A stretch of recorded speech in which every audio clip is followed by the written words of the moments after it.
This is episode number 27 with Laura Plumb.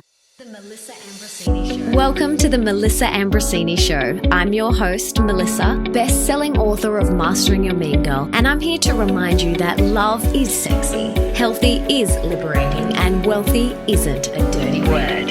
Each week, I'll be getting up close and personal with thought leaders from around the globe to uncover the habits, mindsets, tools, and rituals that they have used to become world-class so that you can create epic change in your own life and become the best version of yourself possible.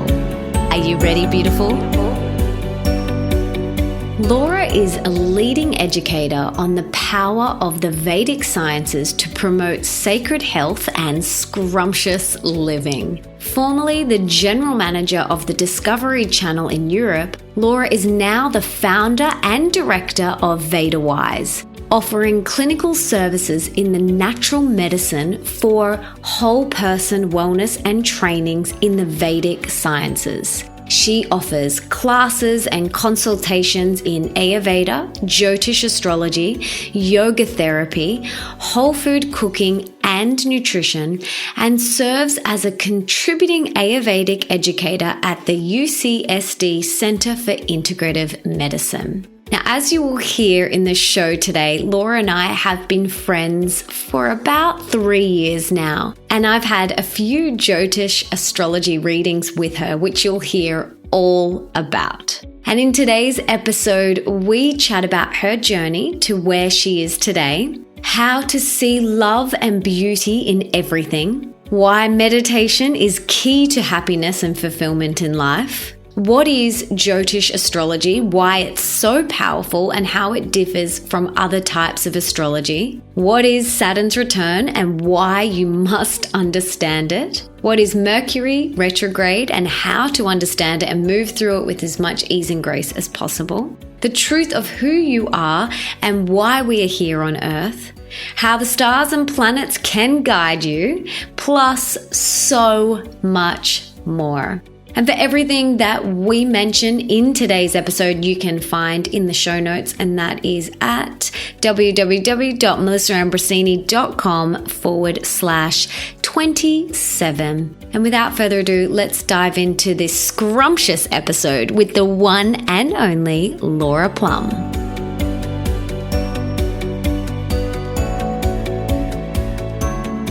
Beautiful Laura, welcome to the show. I am so glad you are here and cannot wait to dive into today's juicy episode with you. Thank you, Melissa. It's a great honor to be with you. Now, before we dive in, can you please tell us what you had for breakfast this morning? Oh, that is such a great question. I forgot you asked that. I think you'll like what I have for breakfast lately. This is interesting. I have a cup of coffee. I mix in coconut milk, coconut oil, a little bit of cardamom, and then I do what they do in India where they take 2 cups and they pour them back and forth, and that aerates it. So you pour it into one and then the other, and then you raise it high so it gets a lot of splash to it. And it's a bit like what are those things called? You just interviewed the guy. Coffee. Bulletproof coffee. Bulletproof. It's a bit like doing that. And that's what I have now. It's a little bit of a ketogenic. Then I don't eat until lunch. And since I eat dinner early, I eat lunch at about 11:30. So dinner is about 6:30 latest. And then I haven't really eaten anything except my coffee and my healthy fats until I have lunch at about 11:30, as I said. Yum-o. I don't know if that's the breakfast you were looking for, but it is delicious. Sounds amazing. Very, very yummy. Before we go deep into Jyotish astrology and Ayurveda, can you take us back and tell us about your journey and how you got to where you are today and doing what you are now doing? Well, as you may have noticed, a lot of people in the world today are really looking deeply at exactly that. What are we doing and why are we doing it? And is this what we're here to do in this one short, beautiful, precious life of ours? And so many of us, I think, it's not necessarily an obvious path. The first thing that I think when I hear that question is, gosh, I don't know. I mean, it wasn't in any way clear. But at the same time, what comes to mind is me at about 8 years old, lying in the grass, looking up at the night sky. My parents were nearby, my brother and sisters were nearby. And you're just in that moment of utter relaxation, utter joy, utter feelings of safety and belonging. You know, the deep, rich, beautiful earth is holding you. And that beautiful, infinite vault of heaven, you know, that sparkling sky is above you. And you just feel that sense of both, like I said, safety and belonging, while at the same time it's a sense of awe. Like, this is the world we live in. And I remember my father coming over and lying down next to me and both of us looking at the stars. And he just said something like, you know, never lose that sense of wonder. That's your greatest gift. And I think that's what's really driven me through life. Just, I am curious about the world. And above all, I'm curious about how it works. You know, where does this all come from? How does it work? And how can we understand it in such a way that we can really live our best life? You know, the world itself is full of beauty, full of bounty. It's great and it's glorious. It is that beauty, that bounty, that goodness, that greatness is everywhere surrounding us. And what we know from Ayurveda is that we are that. We are nature itself, and we are every bit as intelligent, every bit as great, beautiful, glorious as that. And so the question for me was, well, then how do we live that in every moment? So I went on that pursuit. I went on that journey. And how do we live that in every moment? There's so many ways to answer that question, but what I would say is you could think of it as circles. There's an inner circle, a middle circle, and an outer circle. And really in Ayurveda, which is, you know, the oldest and most comprehensive science of wellness, health, and healing, and we focus a lot on botanical medicines, on food, and on lifestyle. But I would call that your outer circle. Your middle circle is, you know, are you exercising? How are you living your life? You know, what are you putting into your mouth? What's going in? What's the input? What's the output, let's say? The inner circle is really key. What is your attitude? What do you think about life? When you notice yourself having a grumpy moment, how do you shift that? Are you able to get up every day and look forward to the day? Are you able to meet the day with your arms wide open? What gives you that sense of courage and that joy? Are you able to see that the world is full of beauty and bounty and that there are miracles everywhere around you all the time? Are you able to, you know, embrace that love is the field in which we live, and love is constantly reaching out for us to help us and support us and strengthen us? It's really the inner circle, I think, of medicine itself is your attitude. People talk about an attitude of gratitude, an attitude of appreciation, an attitude of awakening to light and love, and recognizing, as I said, and I say it over and over, that that's what you're made of. That's what the world is made of. And we are constantly in that relationship that is a loving relationship. So the question I would say back to you is, what takes you there? Whatever takes you there, do it. Do it all the time. What takes you away from it, stop doing that. Yeah, one of my meditation mentors, a little while ago, I said to him, you know, I feel like I'm not getting the same effect that I used to get when I meditate. When I first started meditation, it was such a deep drop, and I was most likely releasing so much fatigue in my body, and they were really deep, like deep meditations. I now feel like my meditations are nowhere near as deep. And I said to him, what's the point? And he said, well, first of all, you've got to keep showing up. You keep showing up, and because that's the work, and it's those little things that take you closer to feeling that connection with all things, like you mentioned. And before I started meditating, I never felt like I was one with everything. I never saw the beauty in everything like I do now. This morning I went for a walk along Bondi Beach, and honestly, my jaw was to the floor most of the time. I'm just in awe of the beauty that surrounds us. And my husband will testify to this. I'm always looking around going, oh my God, look at that tree and look at the sky. And I just see so much beauty in everything. But I haven't always felt like that. And it took me a massive wake-up call and a life transformation for me to really turn everything around. And some people that might be listening to this might think, what the heck are they on about? Like, what drugs are they smoking?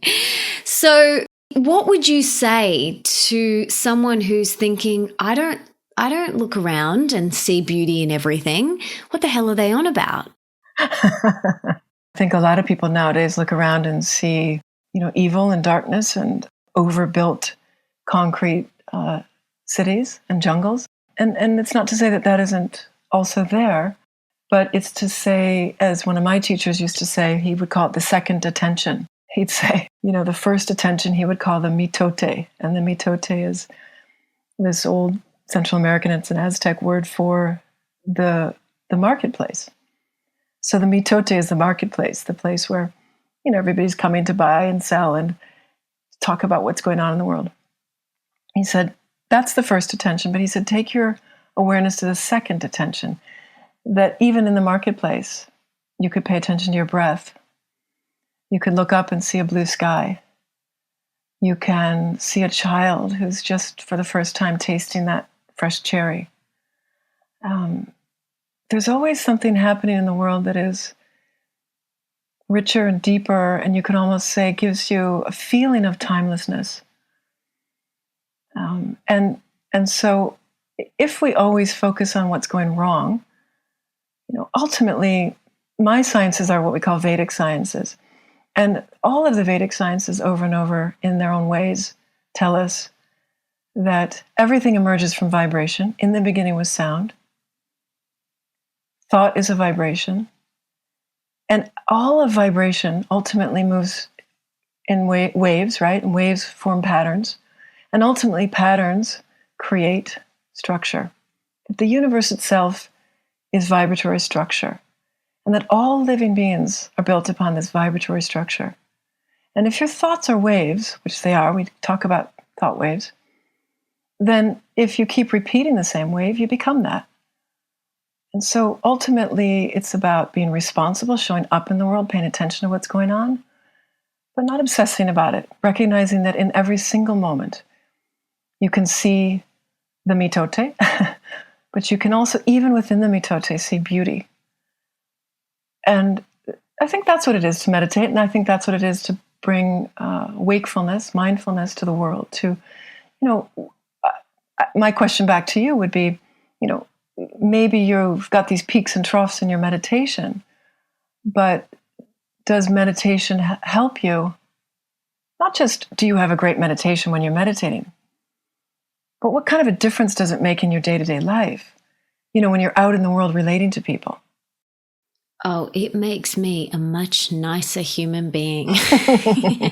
Do you know what meditation is for me? It is when I honor myself and I sit in stillness and I go inward, what I'm saying to the universe or God or whatever you believe in is, I love myself so much and I honor myself so much that I'm going to sit here and fully be with myself for 20 minutes.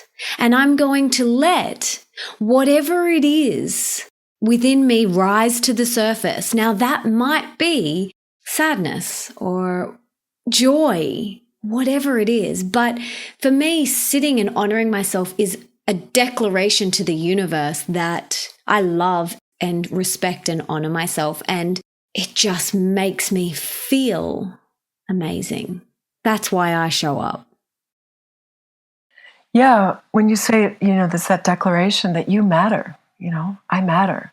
And how different we are in our day-to-day life. How much better is your sleep? How much better are your relationships? How much more productive and creative is your work?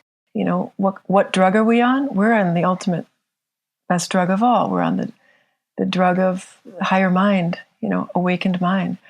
And the fact that the mind even has, receptor cells to these neurochemistry that we're able to create through our meditation shows that we are designed to do it.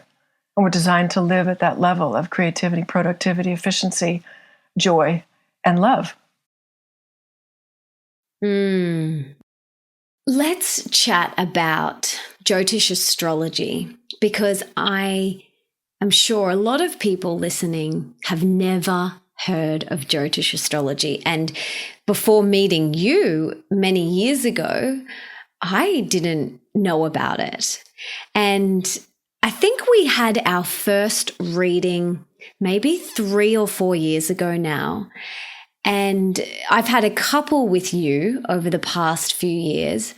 But after our first reading, where you didn't know anything about me, apart from my birth date and the time that I was born.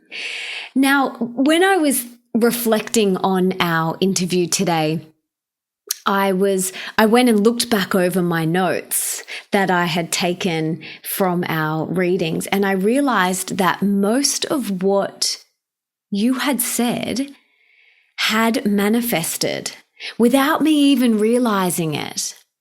And having that reading with you was like a little wink, from the universe of what I already knew deep down was true in my bones. And one of the biggest things we spoke about, because I remember at the time I'd just gotten married and everyone was asking me, when are you having babies? Especially my mum.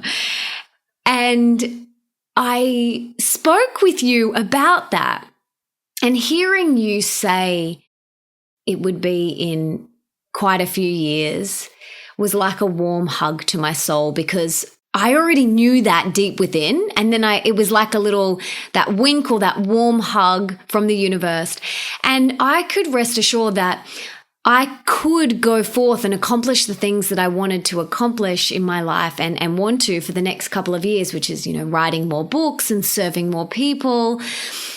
And I could fully surrender to that, knowing that all is unfolding exactly the way it should.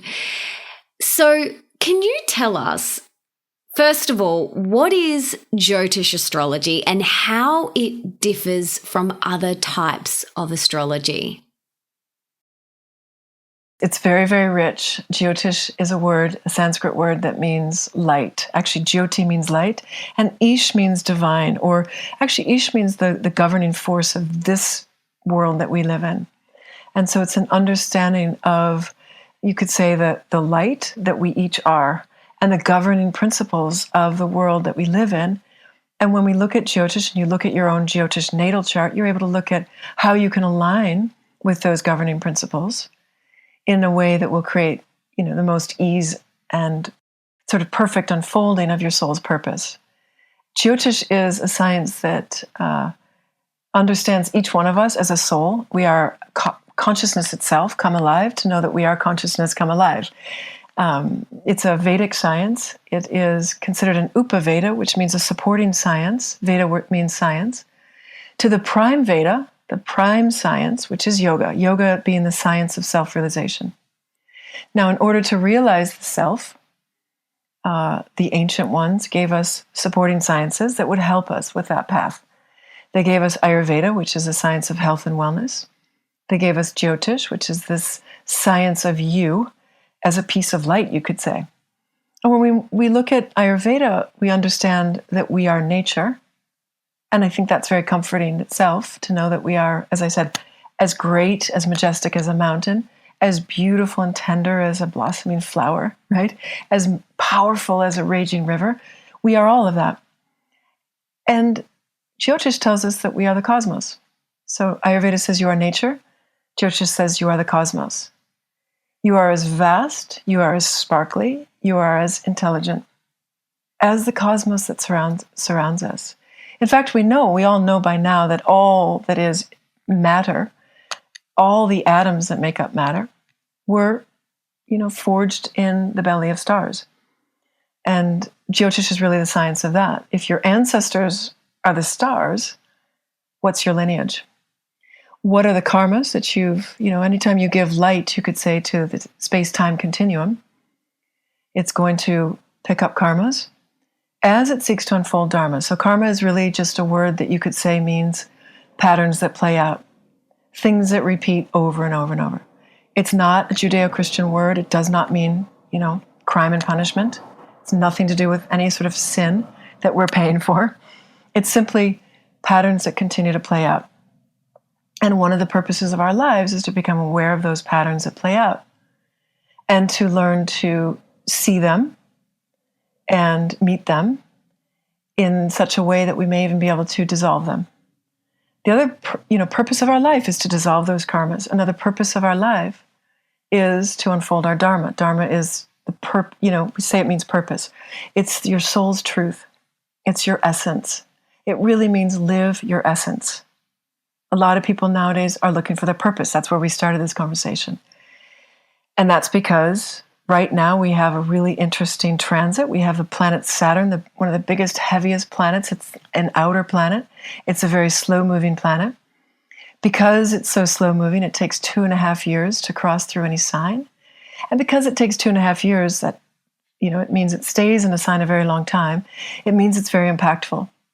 Right now, Saturn is in Sagittarius. It's just moved into Sagittarius earlier this year. And Sagittarius is the sign, the constellation, right? It's a pattern of stars that relates to purpose. It relates to spirituality. It relates to philosophy. It relates to dharma. And so Saturn, being this planet that causes us to dig deep, to take responsibility, to mature ourselves, to learn life lessons, to work hard. So Saturn's not necessarily the happy planet, right? But Saturn is the planet that's going to cause people to really dig deep within and look inward to find the truth of who they are, the truth of who you are. Think about how juicy that is.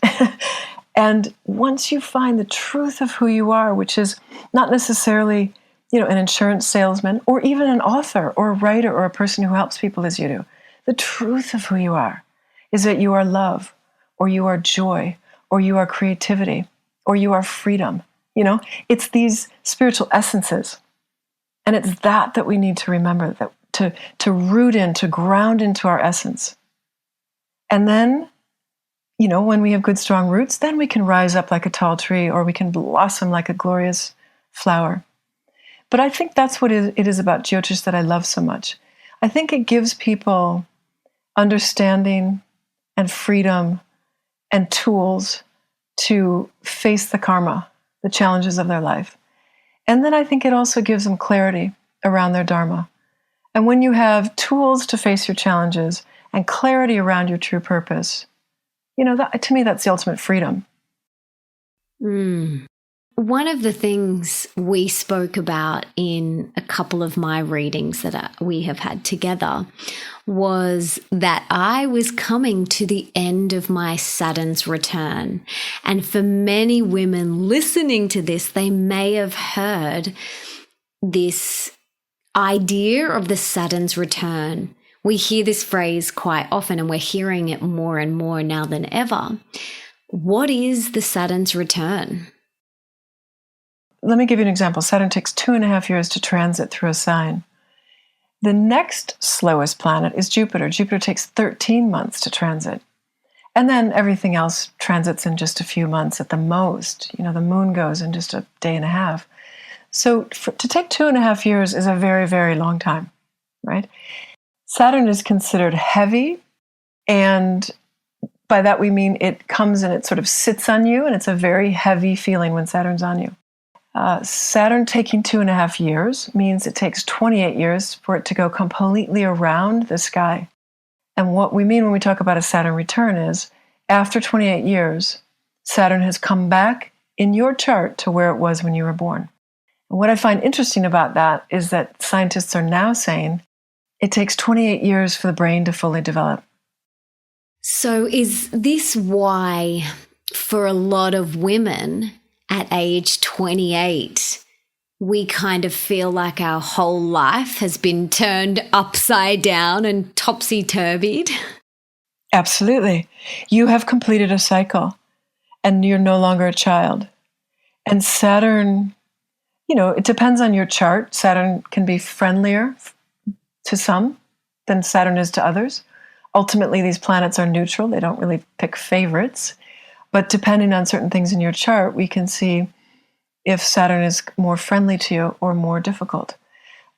Some people are going to have a more difficult Saturn return than others. But effectively, Saturn wants to mature you. Saturn wants to prepare you now for the next phase of your life. And in this next phase, from 28 to 56, it's another 28 years. You're going to have another Saturn return at 56. But in between, you're now a grown-up. And we call it, in yoga in the ancient times, they called it a householder. And a householder is somebody who's got a job, usually married, children, lots and lots of responsibilities. So, the freedom of childhood, in one sense, is over. And I think there's a lot of people who at 28, whatever their life circumstances, they really feel that. If they were partying, they can't get away with that anymore, right? Whatever freedoms they might have had, you just notice at 28 that it's changed. Now, Saturn might come in and give some people, like you said, Saturn might really turn your life upside down, or Saturn might give us a good swift kick. But what I find is that people after the Saturn period, they always look back and say, now I know the strength within myself. Now I know that I have this inner metal. Now I know that I can really face life and meet its challenges. And I have that resiliency. And it gives people a certain confidence. Understanding this really helped me a lot through that period of my life. As you know, during my Saturn's return, my best friend, Jess, passed away. And that turned my life upside down and completely flipped everything I thought and knew about the world and consciousness and why we were here on its head. And having that knowledge of an understanding of this Saturn's return really allowed me to remember that this was my opportunity to rise.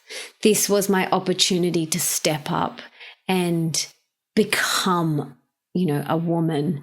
And that was my lesson that I needed. And it was right smack bang in the middle of my Saturn's return. And I remember us having many conversations about this.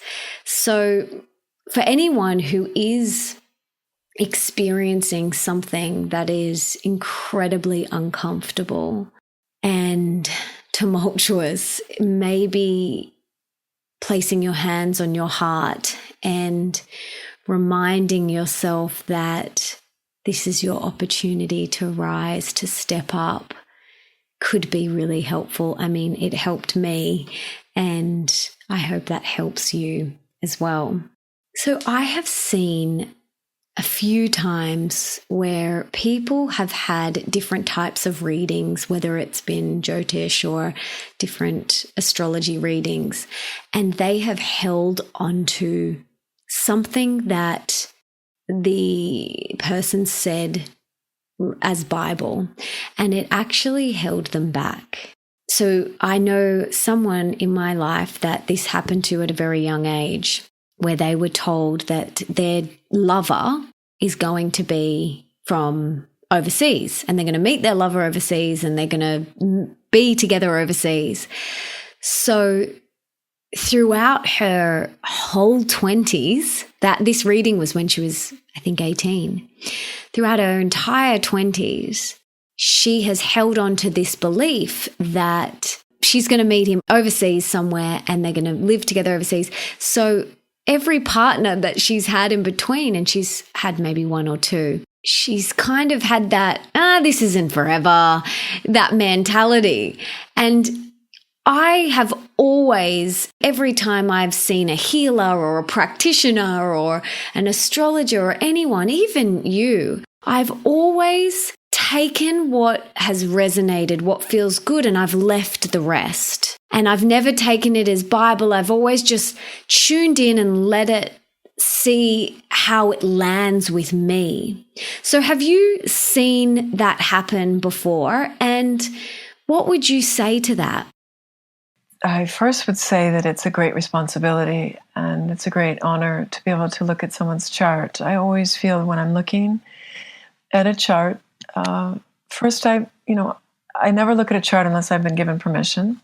And the next thing is that I always feel like I'm looking at a diamond or a semi-precious, a precious stone. I'm seeing all the different facets and reflections of light, right? And it always just feels like such an intimate and sacred experience to be able to see somebody at that deep level, because you can see their soul's purpose for coming alive, and it's deep and it's precious.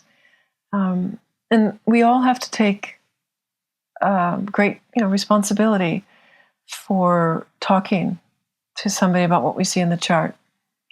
The second thing is that I love to talk to different astrologers or Jyotish masters and have them look at my chart. They always see something different because there's so much there to see, and each person will interpret it differently. But finally, I would just say, I think it's unfortunate that I've heard this before. I've had people come to me. She said, people have told me that my first marriage is going to end in divorce. And I'm married and I love my husband and I don't want it to end in divorce. And I can't sleep at night. And I just thought, gosh, who would say that to a young woman before she's married? Unless they would say, here's how to resolve that. But to just give somebody bad news and leave them with it, I think it's unfortunate that happens. Finally, I think you've got the right answer. I think people need to leave it, because Jyotish is never saying, this is the bad news and you're stuck with it. Sorry, see you later. There's no such thing as that, because ultimately, again, this is a yogic science. This is a Vedic science. And the Vedas absolutely believe that before there was anything, there was consciousness. And what is consciousness? It's nothing fancy. It's just awareness. If you're listening now and you're aware of our words, then right now you are aware. And that is awareness. And awareness is in you and me and everyone listening. And every living being has awareness. Where does awareness come from?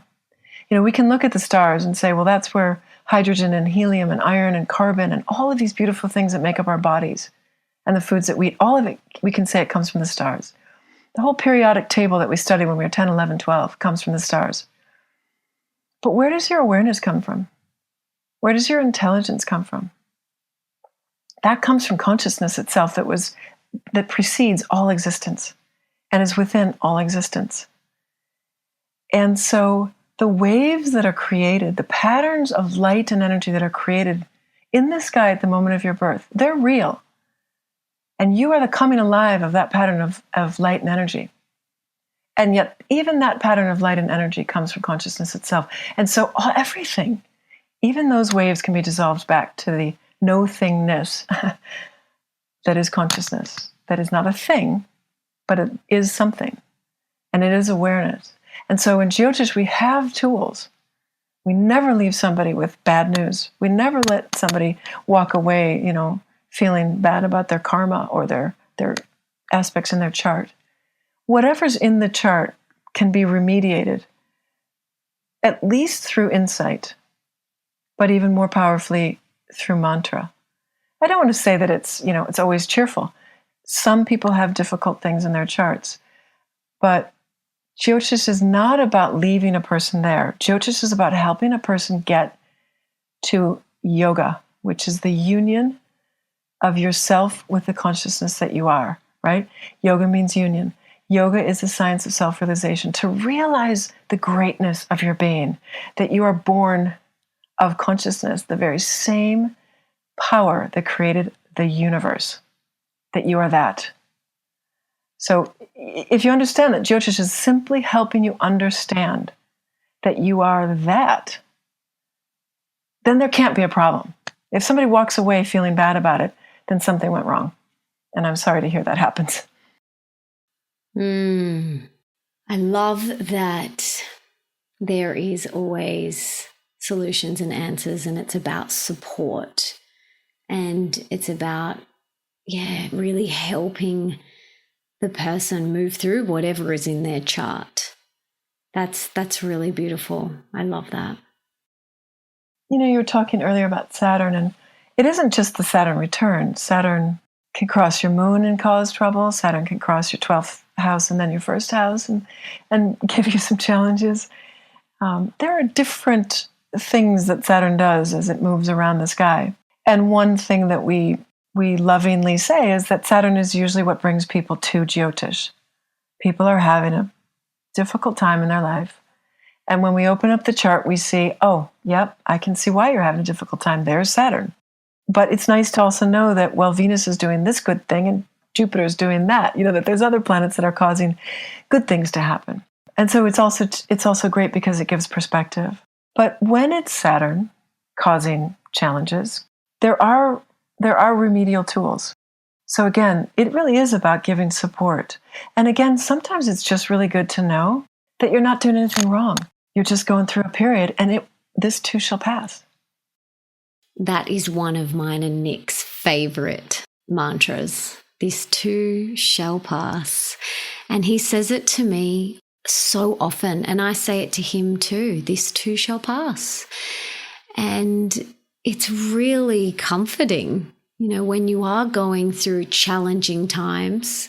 I used to write it on a Post-it note and stick it on my bathroom mirror so that when, I looked in the mirror, I could take a deep breath and remind myself that this too shall pass. Everything is always ebbing and flowing. To strive to be in happiness all the time is not realistic, and either is the deep dark depression or the sadness or the anger or the frustration.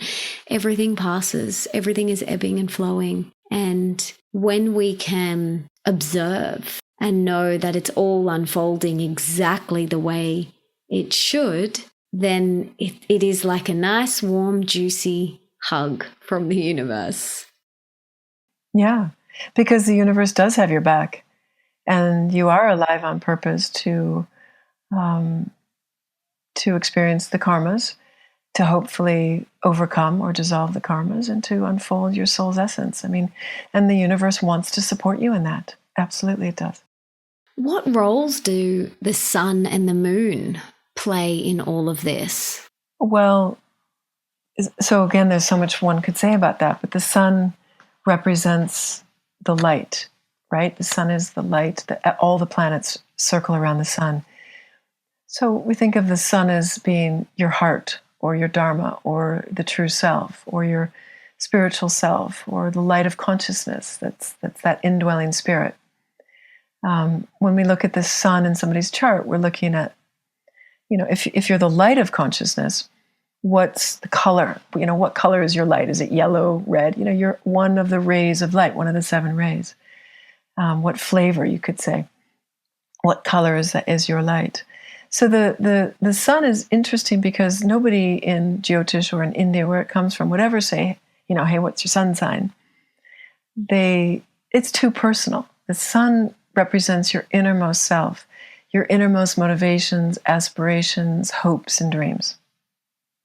So people who are living very authentically, they may have a very integrated life. So their innermost hopes and dreams and aspirations really are, that's really woven through their thoughts, their feelings, their actions, and all that they are. Still, for the most part, it's a fairly personal thing. The moon is, the word in Sanskrit manas, M-A-N-A-S, relates to one aspect of the mind, and it's the aspect of the mind that perceives and processes sensory information. So if you're driving a car and you see a red light, the sensory information comes in, tells you to stop, right? Now that might give you a feeling, frustration, I'm going to be late for work. So it's that sensory processing aspect of your brain that often gives us our thoughts and our feelings that aren't necessarily different. Frustration, I'm going to be late. What will I tell my boss? That's both a feeling and a thought, right? So the moon relates to that. We say the moon relates to your emotional nature, but it's really your mental emotional nature.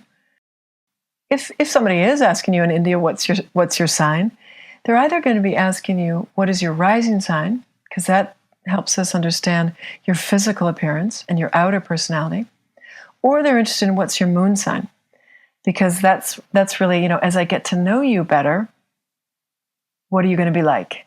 How do you respond to the world? When things go bad, how do you respond? When things go great, how do you respond? Are you warm? Are you positive? Are you moody? Are you dramatic? Right? So that's the moon. What's my rising sign and what's my moon sign? Your rising sign is Cancer. And interestingly enough, your Cancer is ruled by the moon. And I think if you remember what I love about you, what I always see in you is that Cancer rising, because it's very maternal. It wants everybody to be happy, to feel good, to be strong, to be well fed, to be well nourished, to be hugged, to be cared for, right? It's a very maternal sign. It's also a very intuitive and even, you might even say, empathic sign, because the moon is one of these great luminaries. It's close to the earth. It governs the tides.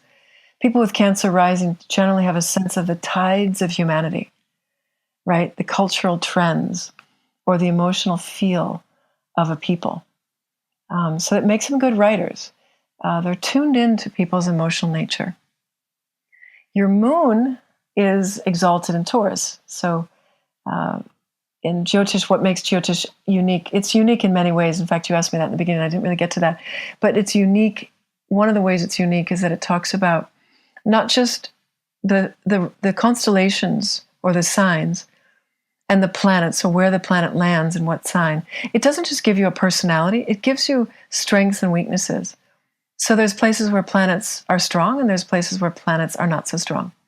There's places where the planets, we say, are in the house of a friend. In your case, your moon is in Taurus, where it's exalted. So that's the strongest placement for the moon. So out of 12 places the moon could be, yours is in the strongest. And that's great because that gives an emotional nature that is very stable. That's, our former US president had the same moon, and they used to call him No Drama Obama. It's a moon that says, we're going to get through this. We're going to stay focused. It's not dramatic. It's not going through the highs and lows. And yet at the same time, Taurus is a very caring, very kind, very gentle placement for the moon. So one still cares about people. One still is very connected. There's a lot of affection with the Taurus moon. It just avoids the highs and lows of that emotionality. It's also important because with Cancer rising, remember, Cancer is ruled by the moon. That means your first house, remember, first house relates to your body, your physical appearance, and your outer personality. Your first house is ruled by the moon. So you want your first house ruler to be in a strong position, because then it will take care of you and give you a strong body and good health, a capacity to respond, so a good immune system, and longevity. So for a lot of reasons, that's a really, really excellent moon. Yes. Yeah. Oh, you have a great chart. You know that. I've told you that before. Oh, I just love all this so much. And I just love it. I could listen to you for hours. Another term we hear a lot of at the moment is Mercury Retrograde. So what is that? What's going on? And how can we move through it with as much ease and grace as possible? This is another way that Jyotish is unique. If you don't mind, let me take a few minutes, just a minute if I can, to explain the most unique thing, or the way that Jyotish is most different from the astrology that most people are used to. So Jyotish looks at where these planets are in the sky in this very moment. And you might be surprised to realize that the astrology that we call Western astrology it's not true. May 15th to June 15th is Taurus, according to Jyotish. And then June 15th to July 15th is Gemini. And then July 15th to August 15th is Cancer. August 15th to September 15th is Leo. I meet so many people born in the first part of September, and they're so obviously Leo. And they're claiming that they're Virgo. And I can't think of two more different things than Leo and Virgo. right? Leo is very sunny, very bright, very outward, very bold and confident and strong, great leaders. Virgo is the ultimate at being the support system, right? They're great at administration. They're a great PA. They're great at planning. They're great at putting their heads down and getting the job done. It's so opposite of Leo. But what happened is 2,000 years ago, when the Greeks first were, practicing the science of astrology, the sun moved into Aries on the spring equinox. So late March, on the 21st or 22nd of March. And so in the Western astrology, they pinned the start of the year at the start of the spring equinox. So when the sun moves into Aries, that's considered the start of the year in ancient times. And that makes sense, right? That the year would start with the blossoming, with the spring, with the return of light and warmth. And so it's an equinox-based system. And they still believe that Aries starts March 21st or March 22nd. But what happens is the Earth wobbles. So it wobbles on its axis. And what that means is that because of that wobble, we wobble 1 degree every 70 years. Over 2,000 years, the Earth has moved, but from the Earth, it looks like the sky has moved. So now, from where we stand on the Earth, the sun doesn't actually go into Aries until April 15th, 3 weeks later. So 3 of the 4 weeks of any sign have shifted. And what that means is that people will say, it's a new moon. Right now it's a new moon. And in Jyotish, that new moon is in Taurus. It's a beautiful new moon in Taurus right now in Rohini, Nakshatra. But in Western, they're saying it's a new moon in Gemini. And that means very different things. Mercury, when it goes retrograde, we want to know where it's gone retrograde. So Western will say it's retrograde in one place, and Jyotish will say it's retrograde in another. And I think that they both have benefits, and they both have a lot to teach us. But Jyotish is precise about where the planets are. And that's why Jyotish is able to make predictions. That's why you're able to look back and say, wow, those things really did happen. It really did come true. It's because we're really looking at something that's very, very mathematical, down to very precise, 0.00, 1. So to go back to your question, which is about Mercury and when Mercury's retrograde, Jyotish sees that retrograde, of course, planets don't go backwards. So what does retrograde mean? It means the planet has actually come closer to the Earth in its orbit. These all have elliptical orbits, and so there's points where they come closer to the Earth. And as the planet comes closer, it somehow seems like it's moving backwards. And so it got that name retrograde. If you think about it, if a planet's coming closer, what is it actually doing? Planets have an electromagnetic gravitational field. And so it's kind of grabbing us. And it's saying, pay attention to me. If Mercury's grabbing us and saying, pay attention to me, what is it asking for? Mercury relates to precision. Precision in our communication, precision in our intellect. Because remember I said moon relates to manas, that's one aspect of the mind. Mercury relates to another aspect of the mind, and that is the intellect, the quieter mind, the mind that, kicks in when you're studying, when you're preparing for an exam, when you're solving a big problem. So problem solving, studying, making a clock, painting something, preparing for a podcast. When we're in our quieter mind, we call that, the heart mind. That's what Mercury relates to. And so when Mercury is so-called retrograde, that's a time for us to get quieter, get more focused, to pay more attention to the details, and try to be more precise. So people will say that's not a good time to sign a contract. It's not a good time to start something new. It's a time when we have to be more careful and pay more attention. So on some level, what is Mercury asking us? Mercury is asking us to be more awake, right? To be less distracted. So it isn't necessarily a bad thing.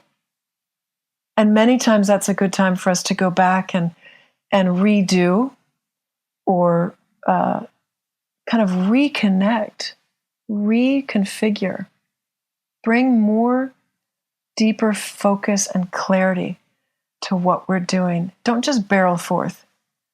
Take some time, take a pause, take a breath, and go deeper. Take another look. And kind of like the Saturn's return, it's asking us to rise up, to step up, to look, to wake up. It's beautiful. You see a lot on social media, people going, Mercury retrograde, and getting so angry, and they're kind of missing the point. Right. They're also missing the opportunity because, sometimes it's nice to have something to blame. And then you can just laugh it off. Right, because mistakes happen. Exactly. But it's really misunderstood. Yeah. Mercury is an opportunity to sharpen our focus. I love that. I'm going to look at it through that lens from now on. Yeah. No, Mercury is a good planet. Laura, I'm curious to know now, what is one thing you're working on or would like to improve or work on within yourself at the moment? Is there anything that's right front and center for you? Well, I've talked in this past hour or so a lot about karma and dharma. And so, just in terms of karma, in terms of karma, one thing that became really clear for me in March, I spent about a week with a man named Dr. Bruce Lipton, who wrote a book called The Biology of Belief. You familiar with that book? Oh my gosh, it's one of the first books I ever picked up many years ago. He is amazing. You spent a week with him? Yes, he's such a lovely man. I spent a week, I wasn't with him nonstop for the week, but I had a lot of time with him and a lot of conversations with him. Oh my gosh. And so one thing I'm doing is I'm myself putting together, I did a series of 12 interviews that I call Sisters and Sages. So one thing I'm doing is I'm putting together those interviews for podcasts coming up, and he'll be featured. But as we were talking over dinner one night, he made me aware that there was an issue in my birth, going all the way back to my birth, that basically I was a breech baby. I'll just explain it quickly. Instead of coming head first, I was coming feet first. And my mother had asked that she be awake and present for the birth, and that under no circumstance would they drug her. But because I was breech, they drugged her. as they're coming with, towards her with the mask, she's going, no, no, no, no, and the mask is on her. And I was just sharing that with Bruce because he was telling me a story about his wife, and it was a similar story. And so I had said to him, I thought that because of that, I got this great aha when I heard that when I was in my early 20s. I thought, the purpose of my life is to give voice to the feminine. And I do believe that's a purpose to my life, to give voice to the feminine and to women, but also to the divine feminine. But Bruce said to me, oh, no, that's not what it's about. It's about those drugs went into the placenta and went into you. You were drugged as you were being born. And when he said that, I realized instantly the truth of that and how that has played out in my life. And that is the cause for everything that's in many ways been challenging in my life. And if I could go back and undo that and sort of undo and redo, then I would be kind of born again and born right, born head first. I was like, I want to be born head first.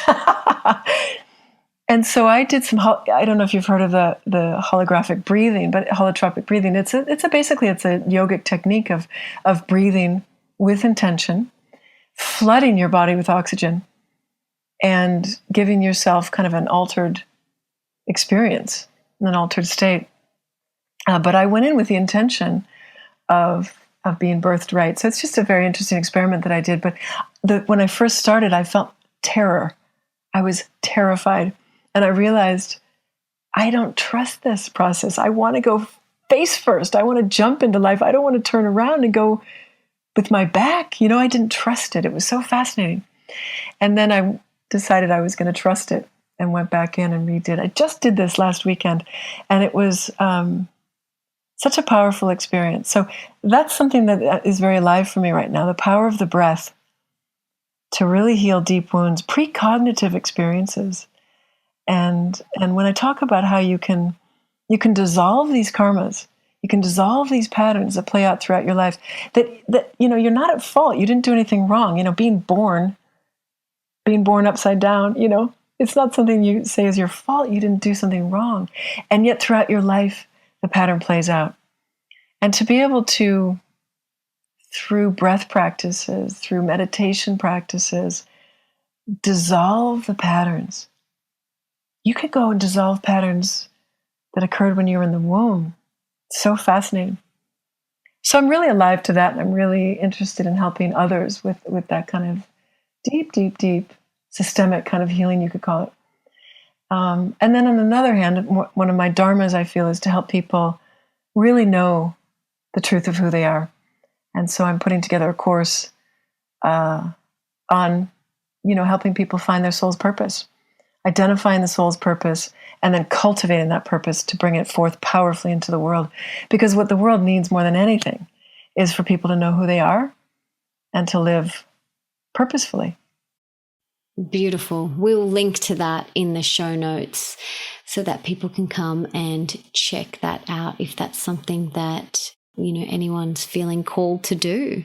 Let's pretend now that you have a magic wand and you can put one book in the school curriculum of every single high school around the world. Besides any books you decide to write in the future, what book would you choose? That is such a tough question for me because I love books so much, and how can we narrow it down to one? So the beautiful thing about life is that we are whole and complete and perfect as we are, and yet we learn that in chronological order. Like everything unfolds through the time-space continuum. So we get it in fragments. To find one book that has it all. The book that comes to mind is the Upanishads. And I just wish I could think of something that would be just like such a great book that is exciting, fantastical, entices the imagination. And that's not necessarily Upanishads. But what I love about the Upanishads is that it really is a manual to life. It really does tell you what is life, who are you, how to live your life, and how to live your life, as I said, productively and creatively, but also how to be content, how to be healthy, how to be a good person, how to make a difference. The Upanishads is short chapters, really. You'd have to have teachers who would know how to really help interpret the Upanishads. But I wish people in high school around the world spent more time focusing on who they are and their essence, and how we are all born of this one mother, this one earth. This earth we call mother, this nature we call mother, these waters we call mother. We know now that scientists have traced all of our genes back to one mother who comes out of Africa. And we are family. And there is a way to live your life feeling connected, feeling like you belong, knowing that you're safe, knowing that the universe has your back, living in alignment with nature so that you can be healthy, happy, and whole. And you can have a life of service, a life that is meaningful. Because I think it's important to learn skills, but the most important thing is to learn who you are, to learn your essence, and then express it through the skills that you learn. What's your book? Oh, goodness, there's so many goodies. But besides my own book, which is a given, the first book that comes to mind, there's so many, but I love Conversations with God by Neale Donald Walsch. I think that is profound. Emmanuel's book. Oh, there's so many great health books. There's so many good books. But yeah, those two really hit me, really quite in the heart space. So I love them. speaking of your book, I do a camp every summer for girls. It's middle school and high school, so it's girls who are preteens and early teens. And the point of the camp is to cultivate self-esteem, self-care, and self-regulation. And we call it a camp for leadership and resiliency. But basically, we teach yoga and Ayurveda. And of course, we have expressive arts and lots of fun play. I think we should bring your book to that camp. I think we should gift all the campers a copy of your book. Let's do it. That is such a great idea. Such a great idea. I have done some talks at some all-girls high schools in Australia, and that was really beautiful. And they gave copies of my book, of Mastering Your Mean Girl, to every girl, and it has transformed so many people's lives, and it's been really beautiful. I get emails from mothers and emails from school teachers and from girls as well, and it's just so beautiful. It's really beautiful. That is beautiful. So let's definitely look into that. Yes, every teen girl needs to read that book. Thank you. So let's talk about how your day looks. Do you have a morning routine? If so, how do you prime yourself for the day? Do you have a couple of non-negotiables? Yes. Get up, take a deep, deep breath. Just take that deep breath. Just, oh my God, I'm so glad to be alive this moment. And as you know, probably know, it's all about the oleation. So there's a bottle of sesame oil or coconut oil on the sink in my bathroom, and that oil goes all over the body, top to toe, right? Crown of the head to the soles of the feet. And then I put on something, cozy and easy to wear, and I head to the kitchen where I make a cup of tea, or maybe I even make that coffee with the coconut oil, and then I get to my yoga. So, and that might be anywhere from 10, 15 minutes to 30, 45 minutes of asana practice, yoga postures and poses and movement and deep breathing and mantra. And then I sit for some pranayama, breath practices. And then I usually then do some chanting. I like to sing the mantras. I have some Hanuman Chalisa, various things that I sing. And then I just sit in meditation. So the whole thing is anywhere from 25, 30 minutes to an hour, or on a very delicious day, I get an hour and 15 minutes, an hour and 20 minutes. And then, of course, it's up into the shower to wash all the oil off and get on with the day. So those are the simple basics that are non-negotiables. Beautiful. Now, I'm curious to hear now, what are 3 things you are most recently grateful for? I am so grateful for everything that went wrong in my life that kicked the, everything out of me, kicked the stuffing out of me. Very recently, I saw you a year and a half ago. I just absolutely had everything kicked out of me.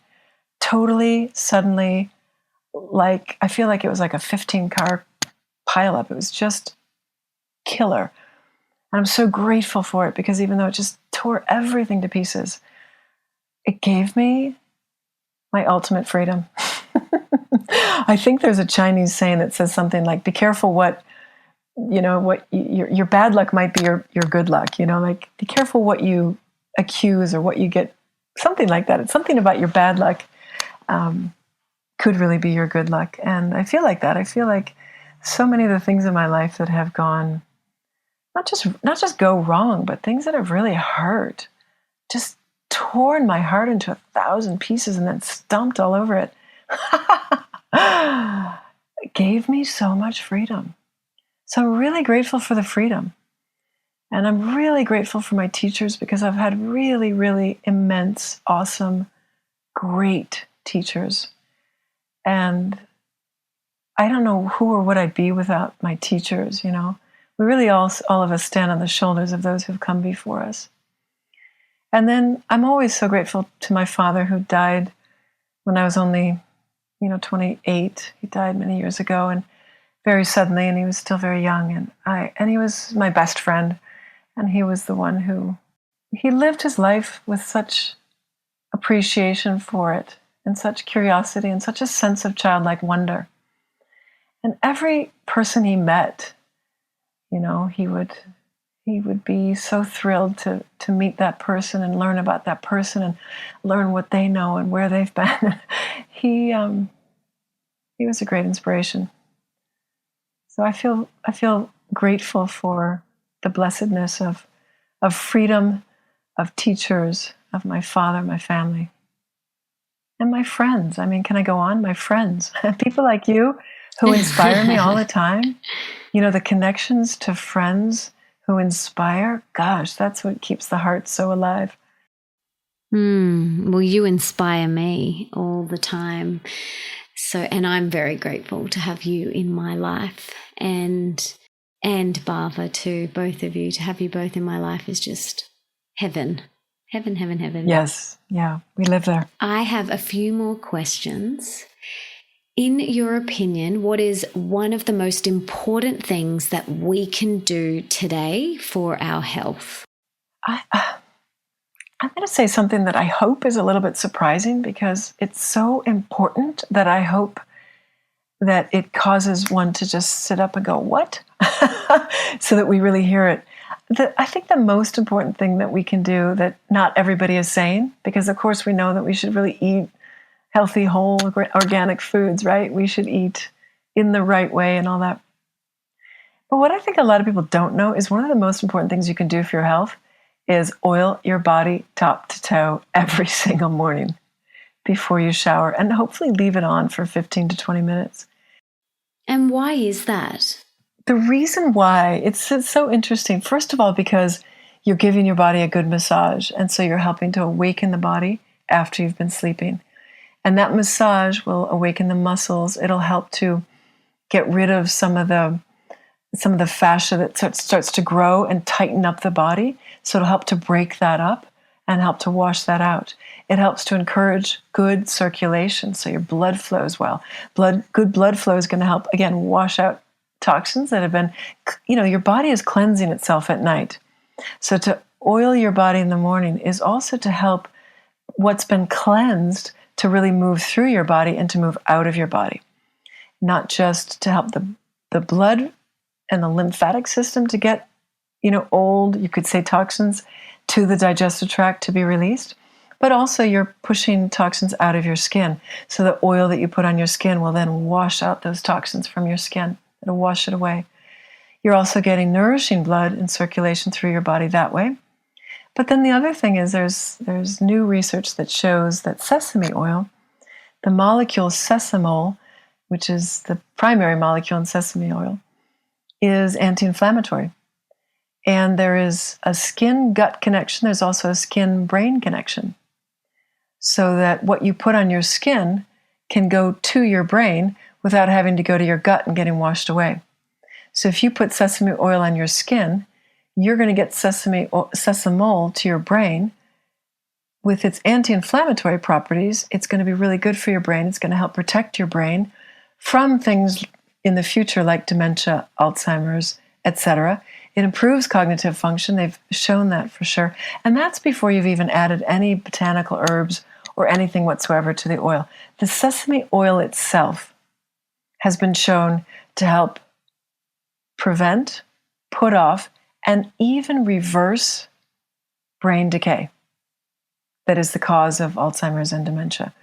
So the positive attributes, the benefits, it gives you radiant skin, it helps detoxify the body, it helps nourish bone and deeper tissues, it helps to nourish the nerves, so it helps to reduce anxiety, it helps at the mental level, the emotional level, it helps at the physical level.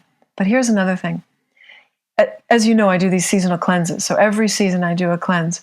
And one of the things I invite people to do is these morning abhyanga, it's called, daily massage. And one of the men in my cleanses, he was about 45 years old when he told me this. He said at first he was very resistant. But finally he started to do the massage. First just his top of his head. And it can just be like a little finger at the crown of your head. You don't have to do your whole head if you don't want to get your hair oily. Then your ears, your face, your jaw, your neck, your shoulders. He said by the 5th day, he was full on whole body massage. And as he was doing it, he was massaging his arms, his thighs, his feet. And he couldn't help but start to feel love for himself. Loving his toes, loving his wrists, loving his shoulders. And one of the words for oiling the body in Sanskrit is snehana. And snehana means oil massage. But snehana is also a word that means love. And so this oiling of your body every morning is a way of loving yourself. This man said to me, I've never liked my body. I've hid it under baggy clothes. I don't look at myself in the mirror. I don't want to see my body. He said, after a week of doing daily oiling massage, I have come to love my body. Not just love myself in a spiritual way, but I love my body. I can finally say yes to me and fully be a spiritual being, fully inhabiting this physical body, which means I now more fully physically inhabit the physical plane, my physical life, my relationships, everything that I do in and through my body. I mean, it was just a huge, huge experience for this person. And I think that happens to all of us. It's a way of taking care of ourselves. It's a way of giving ourselves love. It's an act of self-love that affirms who you are, integrating you back to that whole, the spirit, the emotional, the mental, and the physical as one. It's very, very powerful. It's so beautiful. It's so, so beautiful. Nick and I do it every single morning. And I also repeat like affirmations as I do it. So I will say, I love you toes. I love you toes. Or I'll go, thank you legs. Thank you legs. And I literally do it like that. And I'm like, thank you legs for carrying me. You're amazing legs. I love you legs. You are the best legs ever. Yeah, and they are, aren't they? They just are. And they're so happy to finally be recognized for carrying you, right? Absolutely. And, you know, it took me a really long time to be able to do that because I had a lot of body dysmorphia and a lot of self-love that I needed to work on. So it took me a little while, like that man that came on your retreat. And sometimes I use sesame oil, sometimes I use coconut, sometimes I use olive oil, depending what season I'm in. But I loved hearing about why sesame is so powerful. And all the oils I use are 100% organic as well. But you are right. It is a beautiful self-love act. And I talk about it in my new book, actually. I talk about self-love massage in my new book. And so I'm really glad that you brought that up. It's such a powerful thing. And I actually now look forward to it because it feels so good. Yeah, it's yummy. And it makes you feel yummy, right? Yeah. It does. Mm-hmm. It does. Yeah. And you can always put a drop of essential oil or something in there if you feel called. Right. Well, and another thing about sesame oil, because I think most people would go naturally towards coconut or olive oil. But another reason sesame oil is so great is that while it's a heavier oil, its molecules are small. So it can really penetrate the deeper tissues of the body. And so it's really good for the Vata person because it's heavy. It's very grounding. It's a heating oil. It's naturally heating, so it's warming to the body. And the Vata person, which again is the air person, air runs cold, so they need that extra warmth. And the Vata person, the air person, air when it gets into the bones and the nervous system creates, obviously, bone fractures and bone problems.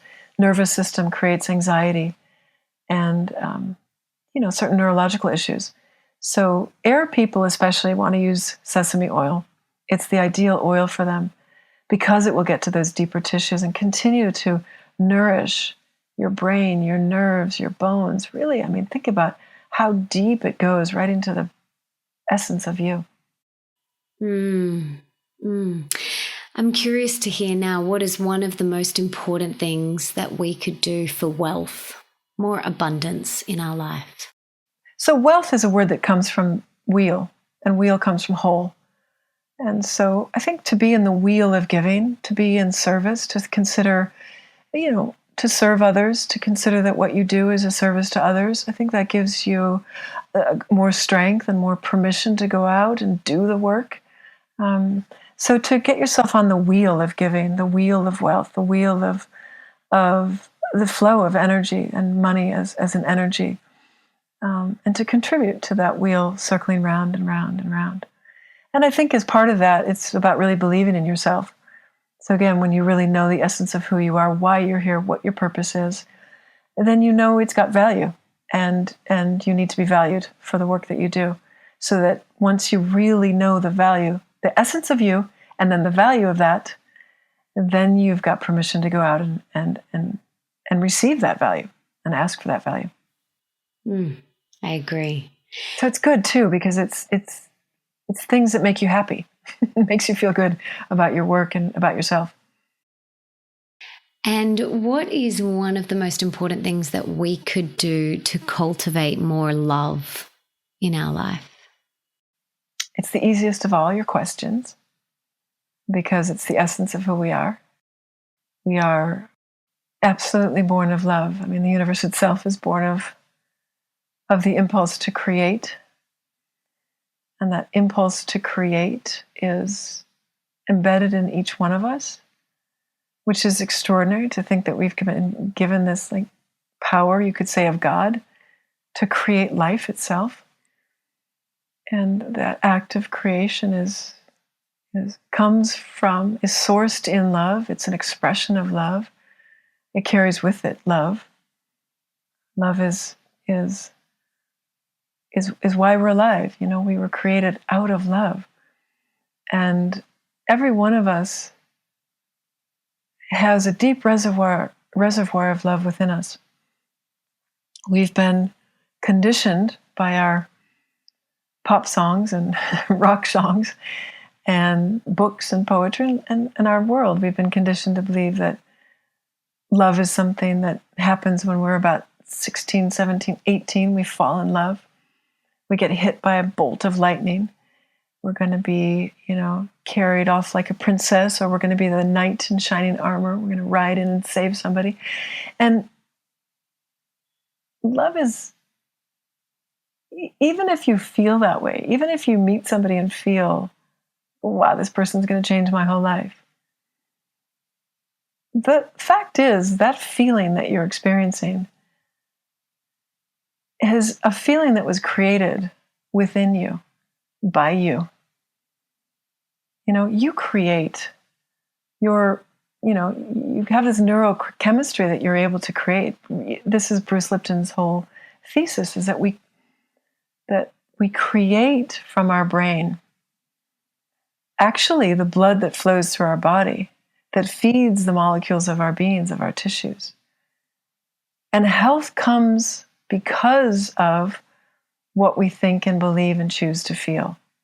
Because that actually changes the content of your blood, that changes the nourishment to the molecules of your tissues of your body. And you can choose to feel love all the time. And one of the things that I invite people to do is to imagine a divine, perfect, holy, sacred, all-loving mother. Give her a face and a body. Give her a physical presence. Imagine that. And imagine that she's behind you right now, and she's just wrapping her arms around you and tucking her chin right in between your shoulder and your side of your face. And she's just whispering, I love you. I love you. And she's just holding you and telling you how much she loves you. She just loves you. Or another thing you can do is close your eyes. Bring your awareness down into the center of your chest, the place we call the heart center. In Sanskrit, it's Hridaya. It's the place that where consciousness, the indwelling spirit, right? Consciousness dwells there within you, right at that center of your chest. And imagine as you look in there with your eyes closed, so you're looking with your inner eye, that you see love looking back at you. And as love looks at you, love smiles at you, and love tells you, not just I love you, but here's what I love about you. here's what I love about you. And you just sit and listen as love tells you why love loves you and why love brought you alive, so that you could be all those things that love loves about you in this world. You know? So love is that, right? And then if we have a beloved, we get to share that love that is in our heart already. That is what we are already. That is what we're made of already. That we are here to know and be already, always. Love is an absolute. It's a principle. It's an essence. It's a noun. And it's a verb. But it doesn't need a direct object. It's the I am that I am. I am, right? The direct object, right? The partner, the beloved, the child, the mother, the husband, the wife, the girlfriend, the boyfriend. That's the person we get to play with as we both experience that we are love, and that we're alive to know that we are love, and to live that love in all that we do. You know, it's more fun to have someone to play with, right? So that's your beloved. But you can be it with or without a beloved. We're there. Absolutely. Yeah. Absolutely.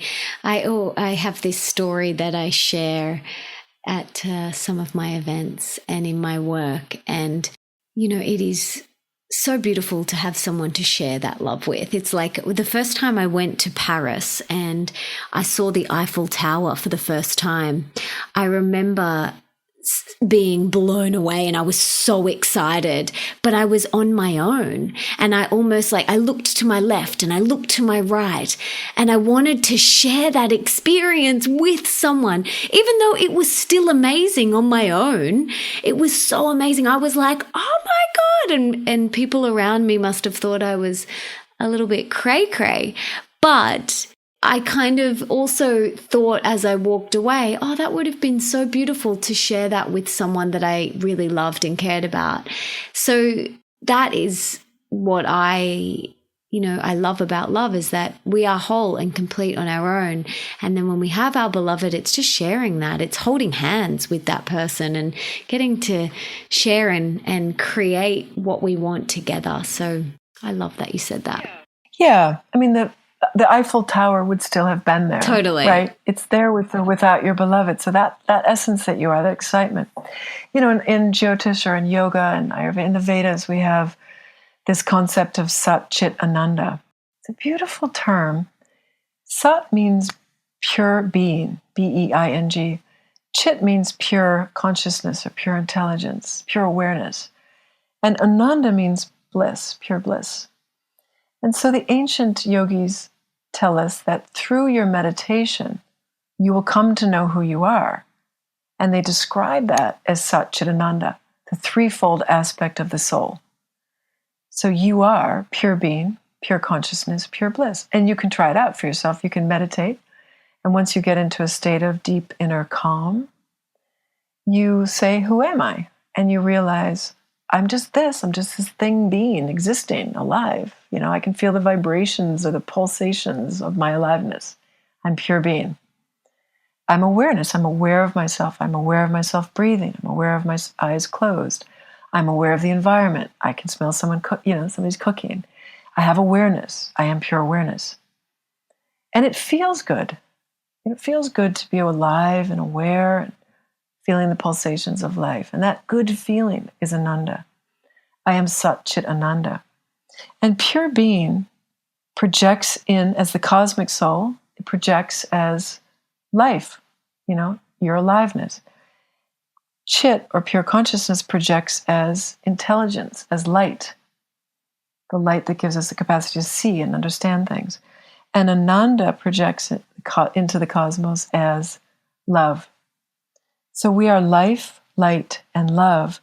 And in Ayurveda, that projects into the nature as life is the air, the flow of life, the breath that flows, the blood that flows throughout the body. The light projects in as the fire element, right? Fire is what gives us light, the capacity to see. So the fire that is our fire of digestion, metabolism, the capacity to process, digest information and wisdom.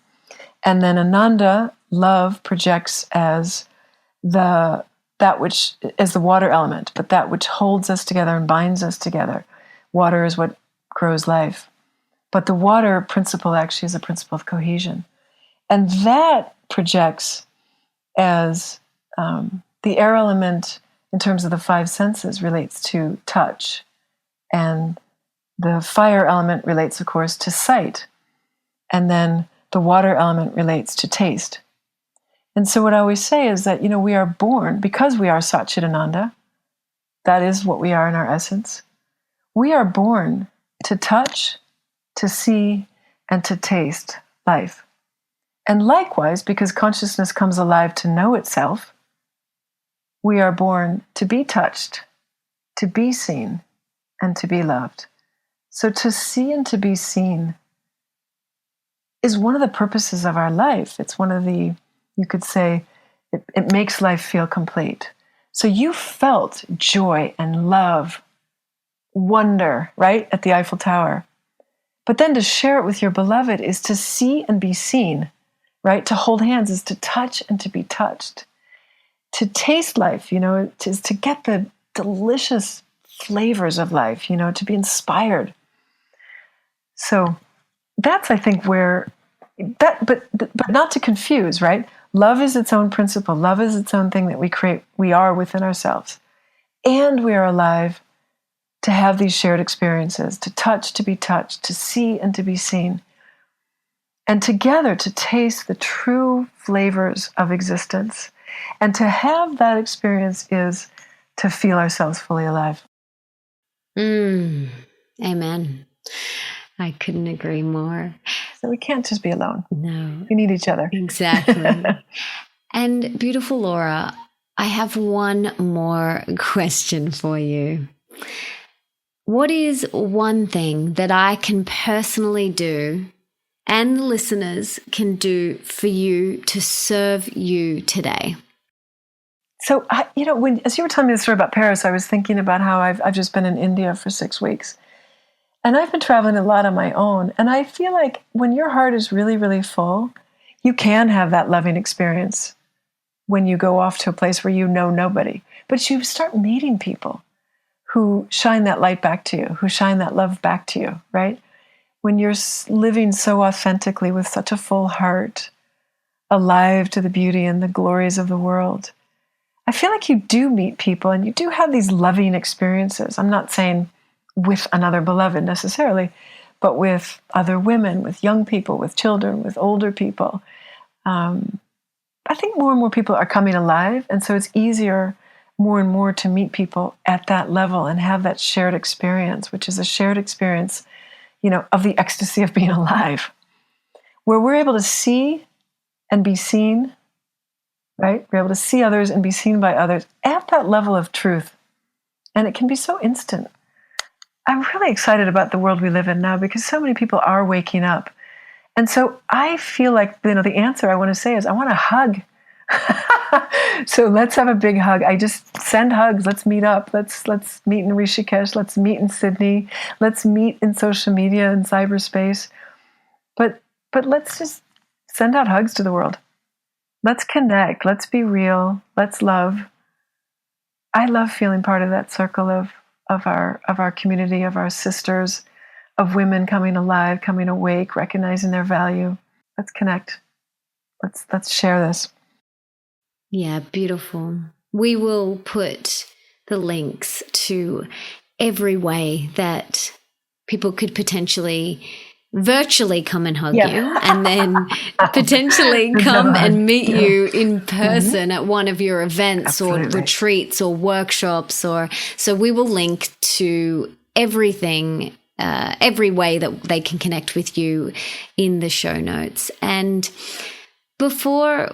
Oh, sorry, just you go. Come alive, come alive. Come alive to yourself, to your essence, to your sacred, sumptuous being. Come alive to that because, again, what the world needs and what gives me a feeling of being hugged is when I see people, especially women, especially young women, and by that I mean women in their 20s and 30s, coming alive to their value, their essence, their purpose, their heart, their love, you are such a great leader, Melissa, of that. And to see that happening around the world, it makes you just want to jump for joy. We are alive. Women are rising. Women are recognizing that we are better together. We are more together. The circles of sisters and, the goddess circles like you do, all the ways in which women are affirming one another, supporting one another. It's so beautiful to see. I agree. It's really beautiful. And before we go, I just wanted to say that I'm so grateful to have you in my life. You are such a beautiful, shiny example of a feminine goddess. When I think of you, Laura, I think of this tall, strong, yet totally feminine goddess energy. And you have been such a beautiful mentor for me, and your wisdom and your words and just who you are being in this world is so beautiful. And I'm deeply, deeply grateful that we have been able to connect over the past couple of years, and that you said yes to coming on the Melissa Ambrosini Show podcast. So I'm very grateful. Well, all of that you see, because that is true about you.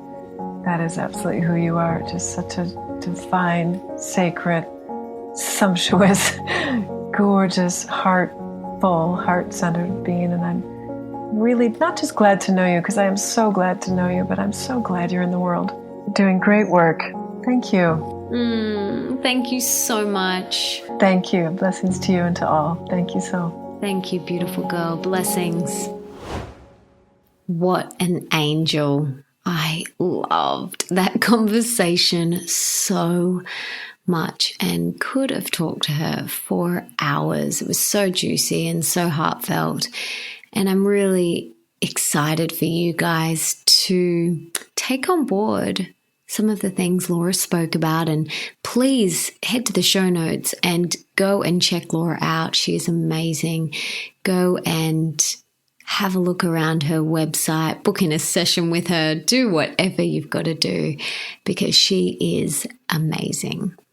And if you loved today's episode, please subscribe and leave me a 5-star review in iTunes, because that means we can inspire even more people together and get on more epic humans on the show.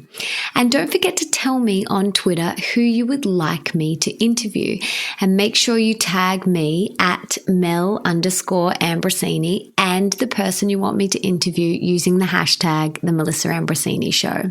And for everything that Laura and I mentioned in today's episode, you can check out in the show notes at melissaambrosini.com/27. And you can also check out all my other podcasts on my website as well. And that's melissaambrosini.com/podcast. Thank you so much, beautiful angel, for being here, for wanting to be the best version of yourself, and for showing up today for you. You seriously rock. I hope you know that. Now, if there's someone in your life that you can think of that would really benefit from today's episode, please share it with them right now. And until next time, don't forget that love is sexy, healthy is liberating, and wealthy isn't a dirty word.